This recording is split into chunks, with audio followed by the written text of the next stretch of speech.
जिनसे है आप बेखबर, दिखाएंगे हम वो खबर। खड़की समाचार अब नए अंदाज में। प्रेस कॉन्फ्रेंस लेने का मकसद ये है कि मैं एडवोकेट आसमा शेख, जो काफ़ी दिनों से हम देख रहे हैं कि लेबर कॉलोनी 20 तारीख के बाद डिमोलिश होने वाली है, ऐसी न्यूज़ अखबार में आए दिन आती रहती है।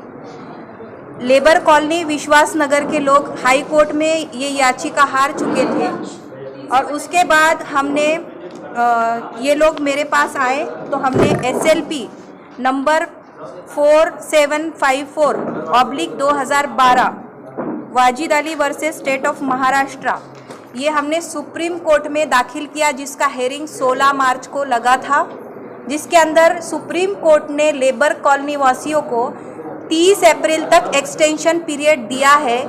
इस ड्यूरेशन में उनको कोई भी धक्का नहीं लगा सकता, उनकी प्रॉपर्टी डिमोलिश नहीं कर सकता।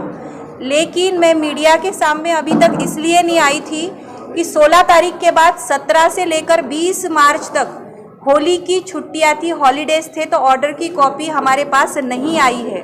और ऑर्डर की कॉपी जिस दिन मेरे पास आएंगी उस दिन मैं आपके सामने आने वाली थी, लेकिन सिचुएशन बहुत चेंज हो गई है। सिचुएशन आज ऐसी आई है कि हमने देखा कि कई अखबारों में ऐसे न्यूज़ लगे हैं कि लेबर कॉलोनी होणार 20 मार्च नंतर धूळवड डिमोलिश, पता नहीं क्या क्या फला कलेक्टर साहब ने स्टेटमेंट दिए, जिसकी वजह से लेबर कॉलोनी 20 तारीख के बाद तोड़े जाने वाली ऐसी झूठी खबरें अखबारों में फैलाई गई। तो इसका क्लेरिफिकेशन आप लोगों के सामने होना चाहिए कि लेबर कॉलोनी वाले सर्वोच्च न्यायालय में गए थे और उनको सर्वोच्च न्यायालय ने उनको एक्सटेंशन पीरियड दिया है 30 अप्रैल तक, जो कल के न्यूज़ में कलेक्टर साहब ने ऑफिशियली बताया नहीं है। ये बात आप लोगों से छुपाई है कि 30 तारीख तक इनको एक्सटेंशन पीरियड मिला है और इस ड्यूरेशन में कलेक्टर साहब क्या कोई भी आके डिमोलिश नहीं कर सकता। अगर वो ऐसा करते हैं तो ये कंटेम्प्ट ऑफ कोर्ट माना जाएगा।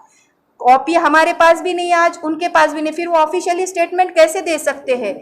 ये बात गलत है। इस वजह से 16 तारीख के बाद जो जजमेंट आया था उसका इंटीमेशन लेटर हमने उनको मेल कर दिया है और बहुत दिनों से ट्राई भी कर रहे हैं लोग उनको देने के लिए, लेकिन वो मिल नहीं रहे हैं। तो उनको जो इंटीमेशन लेटर देना था वो मिल नहीं रहे हैं।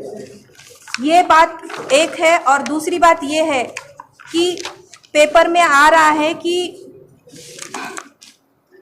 ये जो लैंड है जिसको डिमोलिश किया जाने वाला है वो 17.5 एकड़ लँड, जो मराठी में मैं पढ़ के बताती हूँ, 17.5 एकर जागेत प्रशासकीय संकुल बांधणे प्रस्तावित असून जागा ताब्यात आल्यानंतर पुढील प्रक्रिया सुरू होणार असल्याचे जिल्हाधिकाऱ्यांनी सांगितले। ये बोल रहे हैं कि हमको ये लैंड इस चीज के लिए संकुल बनाने के लिए, प्रशासनीय संकुल बनाने के लिए इस्तेमाल करनी है, उसके लिए इस्तेमाल करनी है।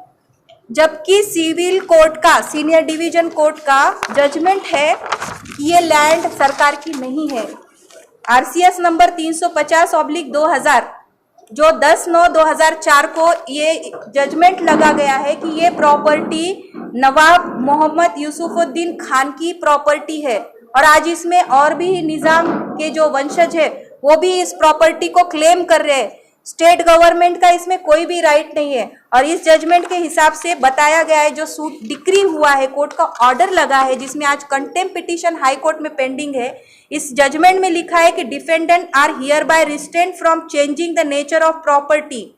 डिफेंडेंट यानी सरकार, इसमें नवाब ने सरकार के खिलाफ दावा दाखिल किया था और उसको कोर्ट ने रिस्ट्रेंट किया है कि आप इसके अंदर कोई भी थर्ड पार्टी इंटरेस्ट इसमें नहीं करनी है। अगर ये लैंड आपको चाहिए, the suit land unless property is lawfully acquired under land acquisition act.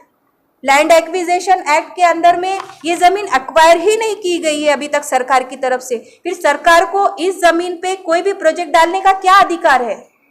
भाई हुकुमशाही चल रही है क्या महाराष्ट्र में कि आप किसी की भी जमीन लेंगे, उसको एक्वायर कर किए बिना उस पर कोई भी प्रोजेक्ट डालेंगे? सरकार की एक लॉ एंड ऑर्डर होता है उनका, कुछ ना कुछ एक लैंड एक्विजिशन एक्ट देख लीजिए।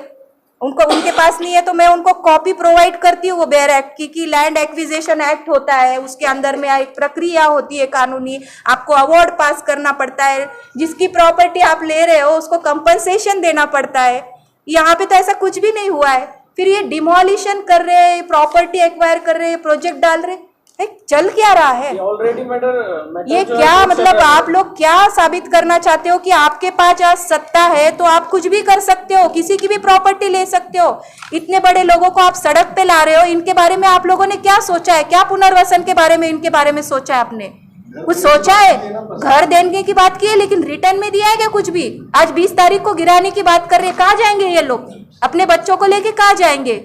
आज कोविड का सिचुएशन चालू है, लोगों के माली हालत खराब है लोगों की, आज इनके बच्चों के एग्जाम्स शुरू है और ऐसी सिचुएशन में आप उनको होमलेस कर रहे हो।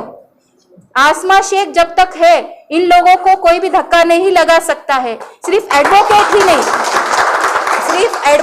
ही नहीं, आज ये 1.5 महीना हमारे लिए बहुत काफी है और इस सरकार का असली चेहरा सामने लाने के लिए आप लोग को मैं आज इस प्रेस कॉन्फ्रेंस में आई हूँ कि किस तरीके से इस प्रॉपर्टी को ग्रैब किया जा रहा है, कौन है इसके पीछे, कलेक्टर है या और कोई है।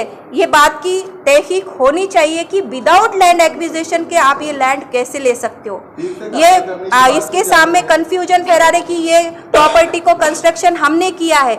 अरे 75% जो इसका कंस्ट्रक्शन का ये कॉस्ट है ये निज़ाम का और सेंट्रल गवर्नमेंट का है, इसमें 25% है इनका। इनको केयर टेकिंग के लिए दिया गया था, इनको पोजीशन लेने के लिए नहीं दिया गया था, मालकी हक बनाने के लिए नहीं दिया गया था। कार्रवाई करने की बात की जा रही है प्रशासन की तरफ से कि अफवाह है। अगर ये करेंगे, ऐसा करते हैं तो ये कंटेम्प्ट ऑफ कोर्ट होगा, इसके अलावा तो कुछ नहीं हो सकता। मतलब ये कोर्ट के सर्वोच्च न्यायालय के भी आगे ये लोग जाना चाहते। हम तो फिर कंटेम्प्ट ऑफ कोर्ट की कार्रवाई करेंगे और क्या करेंगे। इनको राइट ही नहीं है, इनको कोई भी राइट नहीं है जब प्रॉपर्टी इनकी नहीं है। हाँ, ये प्रॉपर्टी ऑलरेडी डिक्री हो चुकी है, इस पे जजमेंट लग चुका है और निज़ाम के वंशज इसमें आ रहे हैं, इनके पास कोई डॉक्यूमेंट नहीं है, तो ये प्रॉपर्टी को कैसे क्या अक्वायर कर रहे हैं ये लोग। हाई कोर्ट में ये जो लोग गए थे ये टेनेंट के बेसिस पे गए थे, अलॉटी के बेसिस पे गए थे, टाइटल के बेस पे हाई कोर्ट ने ये बात क्लियर कर दूं कि कोई भी जजमेंट नहीं दिया है टाइटल के बेस पे कि भाई ये टाइटल गवर्नमेंट का है या किसका है। सिर्फ इनको यहाँ रहना ही नहीं रहना ये बात बताई है, टाइटल तो इनका है ही नहीं। मुंबई हाई कोर्ट ने पिटीशन रिजेक्ट कर दी थी मैडम। मुंबई बेंच औरंगाबाद ने ना, तो वही तो बता रही हूँ कि टेनेंट के बेस पे रिजेक्ट किया है, टाइटल के बेस पे यानी मालकी हक के बेस पे इसमें कुछ भी नहीं हुआ है। उल्टा इनके फेवर में जजमेंट है, जिनके फेवर में जो मैं जजमेंट आपको बता चुकी हूँ। मैम आपको क्या लगता है कलेक्टर किसके दबाव में काम कर रही है? ऑब्वियसली स्टेट ये प्रॉपर्टी पे प्रोजेक्ट डालना चाहता है तो ऑब्वियसली वही ग्रैब करना चाहता होगा ना।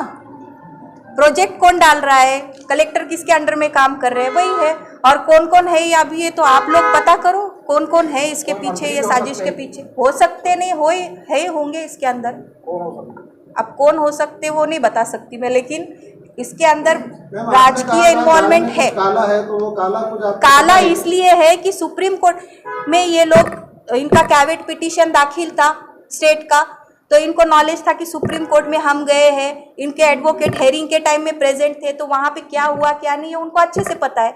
फिर भी ये ऐसा मिसगाइड क्यों कर रहे, इतना जल्दी क्यों कर रहे हैं ये प्रॉपर्टी को डिमोलिश करने की। तो इसमें से कहीं ना कहीं तो लग रहा है कि भाई इनको बहुत जल्दी है ये प्रॉपर्टी को कैसे तो भी एक बार डिमोलिश किया जाए, एक्वायर किया जाए।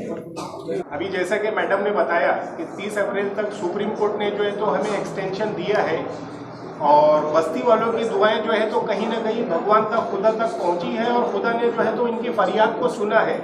ये जो 1.5 महीने का वक्त है, ये जो 45 दिनों का जो वक्त है, ये हमारे लिए कहीं ना कहीं जो है तो एक गॉड गिफ्ट हम इसे कहेंगे, ये हमें गॉड गिफ्ट के तौर पर मिला है। तो ये 45 दिनों के अंदर हमारे लिए नीचे से फिर वापस से ऊपर जाने के जो है तो दरवाजे वो खुल चुके हैं और निज़ाम फैमिली की तरफ से, पायगा फैमिली की तरफ से जो है तो हम कोर्ट में जो है तो टाइटल के लिए, बस्ती वालों की तरफ से टाइटल के लिए जो है तो हम कोर्ट में अप्रोच होंगे और हमारे पास जो एविडेंस है कि ये प्रॉपर्टी निज़ाम की किस तरह से है, ये प्रॉपर्टी पायगा की किस तरह से, हमारे पास कहीं ना कहीं उसके एविडेंस और पक्के सबूत मौजूद हैं। गवर्नमेंट के भी कुछ हमारे पास ऐसे पेपर है जो ये साबित करते हैं कि ये ज़मीन निज़ाम की या पायगा की है। गवर्नमेंट के पास ऐसे कोई भी पेपर नहीं है जो ये साबित करते हैं कि ये ज़मीन जो है तो प्रशासन की है, ये ज़मीन गवर्नमेंट की है। आज की डेट में, आज की कंडीशन में आप लोग मीडिया वाले हैं, आपको इस बात का बखूबी जो है तो अंदाजा होगा कि कोई भी डिस्प्यूटेड जमीन पर, किसी डिस्प्यूटेड लैंड पर गवर्नमेंट अपना कोई भी प्लान पास नहीं कर सकती है। गवर्नमेंट जो है तो अपना पैसा जो लोगों से वसूला गया है वो डिस्प्यूटेड लैंड पे जो है तो गवर्नमेंट नहीं लगाती। लेकिन फिर भी हमारे शहर के कलेक्टर को ना जाने क्या कीड़ा है, क्या घाई है कि वो जो है तो इसे एक्वायर करने के लिए या इस जमीन को डिमोलिश करने के लिए 350 परिवार को जो है तो सड़कों पर लाने के लिए इतने बेताब है। उसका रीजन मुझे समझ में नहीं आता। उनके ऊपर कोई पॉलिटिकल प्रेशर है या इसमें उनका जो है तो कुछ बेनिफिट है, आई डोंट नो, मैं तो ये नहीं जानता। लेकिन कहीं ना कहीं कलेक्टर साहब का उतावलापन हमें बता रहा है कि दाल में कहीं ना कहीं कुछ जो है तो काला है। और ये हाई कोर्ट में आपने ये एविडेंस बताया नहीं कि अभी तक किसमें अभी क्या हाई कोर्ट में जो जजमेंट आया अभी जैसा आपने एविडेंस दिए नहीं है। अभी जैसा मैंने आपको कहा कि हम टाइटल के लिए कोर्ट में जा रहे हैं, हाई कोर्ट का जो जजमेंट आया वो कॉलोनी वालों ने, बस्ती वालों ने लड़े थे, टेनेंट की बिना पर लड़े थे और वो कहीं ना कहीं कमजोर पड़े। टाइटल के बिना पर कॉलोनी वाले अभी तक हाई कोर्ट में नहीं गए। कल को टाइटल अगर फाइनल हो जाता है जी तो आपको वैसे भी तो जाना है। कैसा जाना है? फिर टाइटल अगर निजाम का हो जा रहा है तो आपको अगर उन्हें निजाम ने बोला निकल जाओ तो निकलना पड़ेगा। नहीं, हमने जो है तो बाकायदा उनसे एग्रीमेंट किया है, पूरा ठहरा है। तय हो गई। हाँ, सारी बातें हम जो तो तय हो गई है, सारी तैयारी। अब हम जब हाँ बिल्कुल लड़ेंगे, उनकी तरफ से मैं लड़ूंगा और मैं लड़ूंगा इन गरीबों के लिए, इन बस्ती वालों के लिए। और हमारा वादा है पूरा मीडिया के सामने, हम इनको हटाने वाले नहीं। मैं शादी जब से यहाँ आई हुई है, हाँ, मेरे को हो रहा 70 साल यहाँ आके घरा बन रहे थे। अब मेरा आदमी कमिश्नर के पास ड्राइवर था, रिटायर हो गया, हज करके आया, मर गया। अब मेरे पोतरे का बेटा भी मर गया, पोतरों का। हाँ, अब हमारे पोतरे कहाँ जाएंगे? यही घर दे हमको घर का बेघर करो न को। हमारे पास पैसा नहीं है, हम किराए से घर लेने को मजबूर है। हमारे पास कुछ नहीं है। हम जमा करते पैसे तो 500 रुपए जमाने होते बेटे हमारे। हमको घर दो, यही घर दो, न तो हमको घर दो, न तो हमको पैसे दो। हाँ, हमारी बोली ये है। अभी भी कलेक्टर ऑफिस से हम रिटायर होके हम बाजू में बैठे हुए हैं उनके। फिर अब क्या बोलेंगे बेटे? पोतरे है, पोतरों का काम नहीं है, बेटा है, बेघर है। हाँ, गलत कर लेते थे। अब उसके बाद से अब ये मेरे को पहली दफा है ये बोलने का मौका। अब अगर आपको यहाँ से जाने के लिए बोला गया तो आप प्रशासन से क्या कहना चाहेंगे? बिल्कुल नहीं जाना चाहेंगे, बस एक ही सवाल है मेरा। इतने बच्चों को लेके मैं कहीं जा सकती ना आ सकती। मैं जो भी है ज़रा बाहर नहीं जाऊंगी बोल के बच्चों को नज़दीक रखने के लिए थोड़ा थोड़ा बना ली। हम यही रहेंगे ना, ये घर होना। हाँ, यही घर में रहूँगी, यही घर में रहूँगी। आप यहाँ से जाना नहीं चाहते? जी नहीं। और अगर आपको यहाँ से जाने के लिए बोला ही गया तो आपकी क्या मांग है प्रशासन से?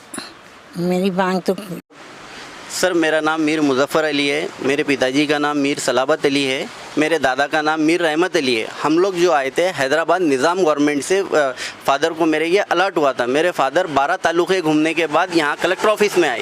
आने के बाद जो यहाँ पर ही रिटायर हुए, नाइक बोल के, रिटायर्ड नाइक बोल के रिटायर हुए। और मेरे माताजी यहीं के रहने वाले। मैं आज 45 ईयर्स मेरी एज है, तो 45 ईयर्स से मैं यहीं पैदा हुआ, यहीं पे घर में। और पहले हॉस्पिटल नहीं थे, तो मैं यही रूम में, जो स्लैब का रूम है आरसीसी का, उस जगह पर मैं पैदा हुआ। आज गवर्नमेंट आधी रात को आके बोलती है कि भाई तुमको खाली करना है घर, तो कैसा करेंगे हम लोग खाली? क्योंकि मेरे फादर के पास में लास्ट 70 ईयर्स पुराना लेटर है कि आपको ये 11 लोगों को ये घर अलॉट हुआ था बोल के निज़ाम गवर्नमेंट से। और अच्छा, बीएनसी ने इसको मेंटेनेंस के लिए ली थी कि भाई हम आपके लोगों को, जो एम्प्लॉयज़ है आपको देंगे। जिस तरह से यहाँ पे निज़ाम गवर्नमेंट ने लेकर रखी ये प्रॉपर्टी, उसी तरह से ये प्रॉपर्टी वहाँ पे भी है रुबाब में, सऊदी जाने के लिए। तो आपको हैदराबाद से फॉर्म भरना पड़ता है उसका, और वहाँ जाने के बाद फ्री ऑफ कॉस्ट आपको रहने के लिए मिलता। तो ये उसी तरह से ये लेबर कॉलोनी थी। अचानक से बीएनसी आकर बोलती है कि आपको आधी रात को चोरों के ऐसा बोर्ड लगा के खाली करना है, तो ये कोई सही नहीं है। क्योंकि यहाँ पे हर कास्ट के लोग रहते हैं, और वो अचानक बोल रहे दिवाली। जिस 16 कॉलोनी में 5-6 जन मेरे लोग रिश्तेदार रहते,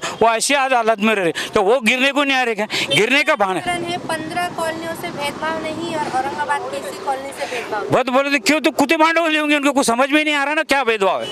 कुत्ते भी होगा ना, उसके एकदम अचानक आ रहा तो कुत्ते भी समझना चाहिए कि भाई आपने निकालना चाहिए वो, कि भाई ये क्या, हमको तो मालूम है, मैं बोलने सब मुझे सब मालूम है। वहाँ बहन जी में 4 दिन से उनका टेंडर प्रोसीजर चालू है, तो वो उसमें उनका प्रोसीजर मतलब साहब ये क्यों कर रहे हैं? नहीं बोले वो बहुत दिन से रह रहे। मतलब तुम्हारे पास खुद कागज है? कोर्ट ने भी हमको 25 साल से रखा हुआ है। जब हमारा कुछ कागज बेसिस पक्का होगा इसलिए रखा है ना। बाद में कोर्ट की मोहलत दी है सर आप? 8 तारीख, 8 दिन की मोहलत, 8 दिन मोहलत। 8 दिन की मोहलत है मैडम। 8 दिन में हम कहाँ घर ढूंढेंगे और कहाँ जाएंगे बोलो। और हमारे बजट में हमारे को घर मिलेगा क्या? हम लोगों के काम करके पेट भर रहे। आपको यहाँ से जाने के लिए बोला जाएगा तो आप जाओगे? नहीं जाऊंगी, मैं तो नहीं जाऊंगी। मैं तो बहुत गरीब औरत। कोई नहीं जाएंगे मैडम, कोई भी नहीं जाएगा। देखा आपने, दिवाली 3 दिन के करीब आ चुकी है और यहाँ पर गवर्नमेंट के तरफ से जो लोग यहाँ तकरीबन 40, 50, 60 साल से यहाँ पर रह रहे हैं, वहाँ इन्हें सिर्फ 8 दिन की मोहलत दी गई है यहाँ से जाने के लिए। ये लोग यहाँ से जाने के लिए तैयार नहीं हैं, तो आइए देखते हैं इन लोगों का और प्रशासन का अगला कदम क्या होगा। सैयद माजिद के साथ मैं नेहा खान, खड़की समाचार, औरंगाबाद। अमीन है, गरीब लोग है, हम गरीब लोग है। हमारे को रहने के वैसे एक तो इन्होंने घर लेना, नहीं तो कुछ तो भी यही घरों का कुछ तो भी हमारे को करके देना। कल आकर अचानक आपको ये बताया गया कि आपको यहाँ से खाली करना, वो तो हमारे को ये हो गई, तकलीफ हो गई। रात भर हमारे को लोगों को नींद नहीं आई। दिवाली का वक्त है, अभी 2 साल से कोरोना था। अगर घर के बदले आपको घर नहीं मिला तो क्या करना? क्या करेंगे? बच्चे भी अभी जॉब को नहीं है हमारे, अभी पढ़ाई कर रहे बच्चे। बंगले में आप दूसरा घर लेके? बेवा हूँ, एक तो मैं बेवा हूँ, मेरा घर वाला नहीं। चाहेंगे प्रशासन से? क्या करूँ मैं बोलूँगी मेरे को घर दो। मेरे को एक तो कहीं भी घर नहीं है। मैं अब इतनी परेशान हूँ कि मैं दूसरी तरफ में देख रही हूँ घर, और मेरे बजट में घर नहीं है। 7,000 कहाँ से किराया देंगे गरीब लोग, तुम बोलो। मैडम ये जो आपको बताना पड़ता, और 6 से 5 बिल्डिंग यहाँ पे मौजूद है। और ये जो लेबर कॉलोनी का जो मसला है, ये कम से कम तकरीबन 40 से 35 साल से चल रहा है।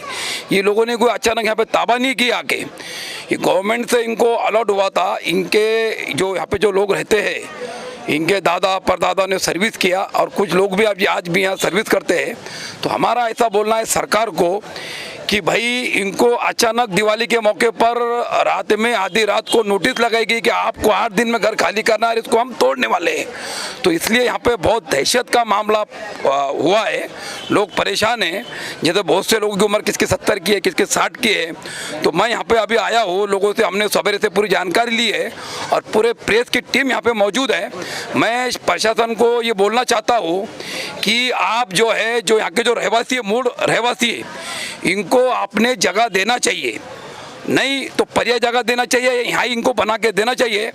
ऐसा अगर ये नहीं करेंगे तो 8 दिन के अंदर ही खाली कर रहे हैं, तो हमारी भी तैयारी है लड़ने की। यहाँ का एक एक महिला, एक एक नागरिक बोलता है हम घर खाली नहीं करेंगे।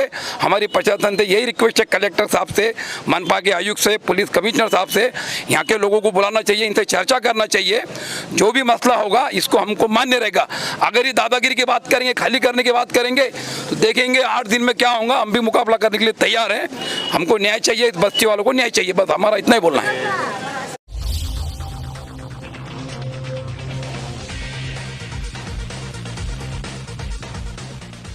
जिनसे है आप बेखबर, दिखाएंगे हम वो खबर। खड़की समाचार अब नए अंदाज में।